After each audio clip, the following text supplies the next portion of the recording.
column Chaos at the Champions Dinner Where to Sit. Augusta, Georgia, App. Jordan Spieth wants to be sure he is fully prepared at the Masters this year. That starts when he takes off his golf shoes Tuesday and puts on his green jacket. In a tradition that dates to 1952 when Ben Hogan hosted a dinner for all previous winners at Augusta National, the Masters Club is as exclusive as it gets. The defending champion serves as the host, selecting the menu and sitting at the head of the rectangular table next to Ben Crenshaw and Masters chairman Fred Ridley. Hosting is the easy part. It's what happens the following year that causes so much consternation. Where is one supposed to sit? There are no instructions. There is no seating chart, no stylish name placards. 1 year after hosting the dinner, Spieth was stumped. "I didn't know where to sit," he said. "And what was awkward about it was I figured that everyone had their seat. I didn't want to sit in someone's spot in between two people who are used to sitting next to each other. I've got to do work ahead of time so it's not awkward." Zach Johnson came to the rescue last year by pulling Spieth over to the seat next to him, and perhaps that was from experience. Johnson hosted the dinner in 2007, and the next year he walked into the dining area next to the champion's locker room and was lost until Larry Mize and Bernhard Langer took him aside and sat with him. Spieth wasn't the only former champion Johnson helped. "I didn't know what to do," Bubba Watson said. "There's no rules. So I looked at Zach and said, what am I supposed to do?" He didn't know what to do either, and he was a veteran. He said, "Just sit by me." He sat down and I sat right beside him. So now I just say, "Zach, where are you sitting?" And I let him eat the food first. Don't tell anybody, but I eat a burrito before I show up to dinner.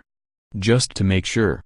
Sergio Garcia was the host Tuesday night and had Spanish lobster rice and his wife's tres leches cake on the menu. He won't need any instructions on where to sit. Next year might be an issue, though he could always gravitate toward Jose Maria Olazabal and Angel Cabrera. Tiger Woods was no exception to the confusion.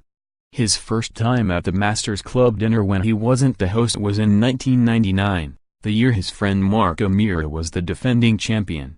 Woods sized up the situation and found a quick solution. "I just sat next to Freddie, Couples," he said. Woods said while there are no instructions, there are subtle suggestions.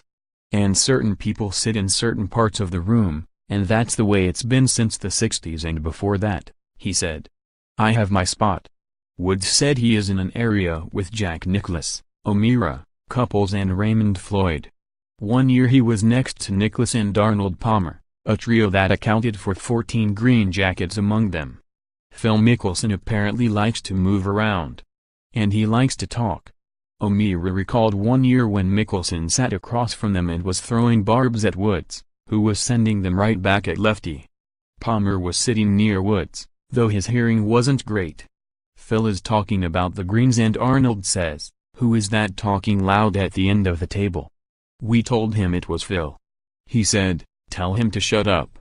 Nick Faldo preferred to sit next to Sam Snead, who died in 2002 and was renowned for his stories, not all of them repeatable. That mantle apparently has been passed. "You know where Phil is because he's the one telling all the stories," Spieth said.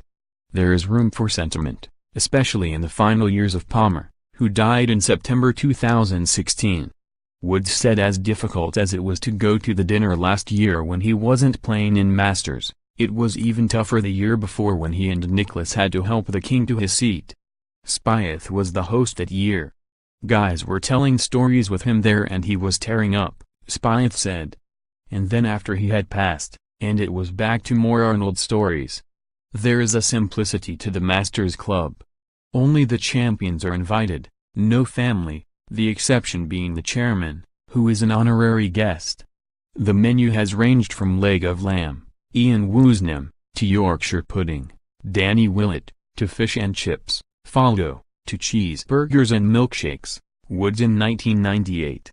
The defending champion is welcomed into the club by getting an inscribed gold locket in the form of the club emblem. Any formality is gone when it's time to eat. There are no names on the table, O'Meara said. It's a free-for-all. Spieth thought back to high school, that was only 5 years ago, and the way teenagers invariably form cliques. It's like if a teacher says you can sit wherever you want, Spieth said. It's human nature, you end up sitting in the same spot. That's what happens there. And that's why he plans to prepare ahead of the dinner. I've got to work ahead of time so it's not awkward, Spieth said, pausing to smile before adding, and I'm going to watch Danny. Will it feel really awkward?